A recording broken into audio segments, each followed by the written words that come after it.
আমার হাতে রয়েছে ওয়ার্ল্ডের ফার্স্ট 10,000 and on mAh এর ব্যাটারির ফোন, যেটা কিনা রিয়েলমির P4 পাওয়ার। এটা কিন্তু একটা 10,000 mAh এর পাওয়ার ব্যাংক, আর এই বক্সের ভিতরে রয়েছে 10,001 mAh ব্যাটারির ফোন। স্নিকার্স কে খাবে?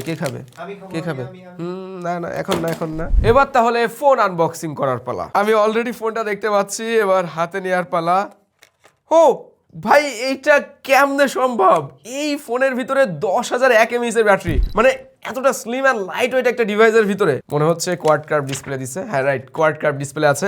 আমি যদি ওই 10,000 mAh এর পাওয়ার ব্যাংকটা হাতে ধরি, মানে ফোনের থেকেও এই পাওয়ার ব্যাংকটা ভারী। এটাতেও 10,000 mAh এর ব্যাটারি আছে, আর এইটার ভিতরে 10,001 mAh এর ব্যাটারি আছে। ওয়েট 219 গ্রাম মাত্র, এবং 9.08 mm থিকনেস সম্ভবত। এই ফোনে কিন্তু 27 ওয়াটের রিভার্স চার্জিং রয়েছে। তার মানে আইফোন 17 প্রো ম্যাক্সকে অ্যারাউন্ড 30 মিনিটের ভিতরে 50% চার্জ করা যাবে রিয়েলমির P4 পাওয়ার ডিভাইসটা দিয়ে। আচ্ছা, বক্সের ভিতরে আরো রয়েছে 80 ওয়াটের সুপার ফুক চার্জ।